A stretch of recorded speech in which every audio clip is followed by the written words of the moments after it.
Alright, we are setting out on a hike today. As you can see behind me, there are kind of two trails. One Story of the Forest, and this other path takes you to the Dark Hollows. We parked at the Meadows because we wanted to take the path to the Dark Hollows trail. Unfortunately, this trail is not pet friendly, so we couldn't bring the dog. But there should be a nice waterfall there as well.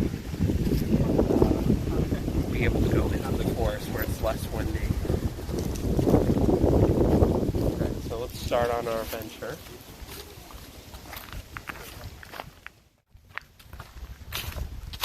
But this one should also be good. We get a little bit of elevation as well.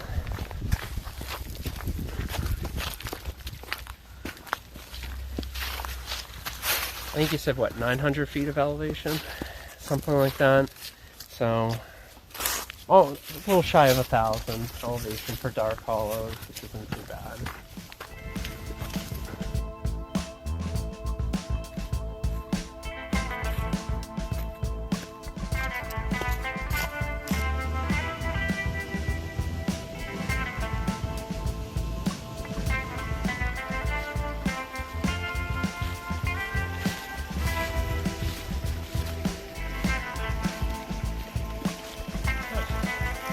Alright, we're just about to the intersection of the Story of the Forest and the Dark Hollows coming up. And from our last trip, we learned that the parking lot by Dark Hollows is kind of very small.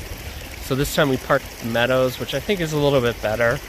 It's a bigger parking lot. You have a visitor center, restrooms, picnic tables, as well as like a fueling station if you need it. And it also adds maybe like a half mile to your hike, and it's relatively flat portion of it, so not too bad. But let's continue on. We'll go towards the Dark Hollows.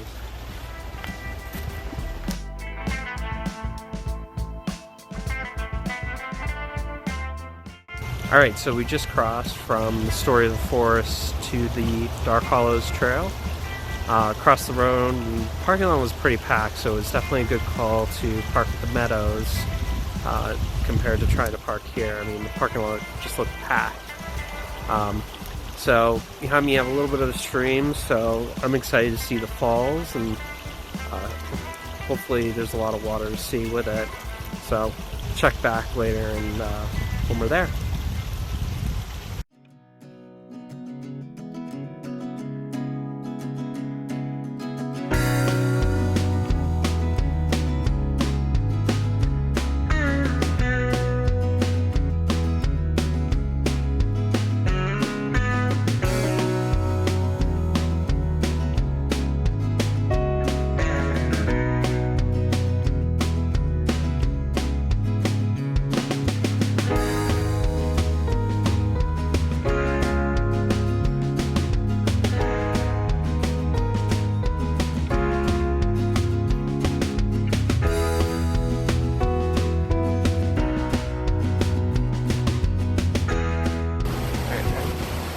Alright, so we made it to the falls. At least part of the falls. It seems like it's a continuous river along the trail.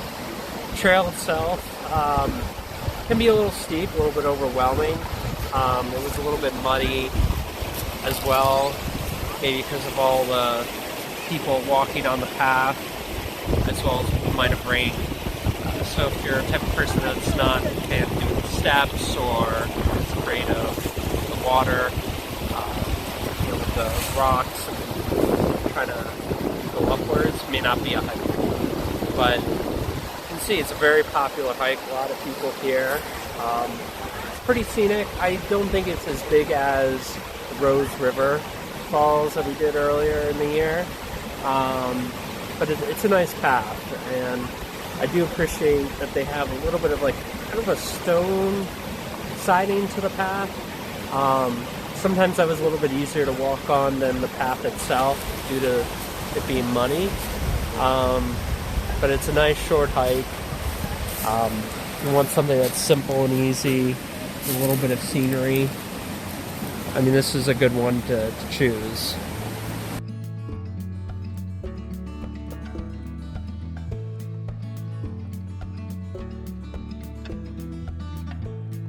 Alright, so we made it to the main attraction, the big waterfall, or the biggest that we've seen on the trail. Pretty impressive. As you go further along, the trail hooks up with Rose River Trail, which we did earlier in the summer. But as you can see, this is a pretty impressive waterfall. Alright, we just finished our hike at Dark Hollow, and unfortunately we weren't able to quite finish it because we're looking to get a sunset at the point, which we'll see in a little bit. But in the meantime, we came back to the car at Big Meadow here, visitor center, picnic area, as well as a gift shop. But below you can see some of the paths that are out there at Big Meadow. You typically see a lot of deer, so if you're driving at night or just driving around this area in the park, you have to be careful. We almost saw, 10 different deer last night, and I think we also saw like a herd of 6 deer on our way back.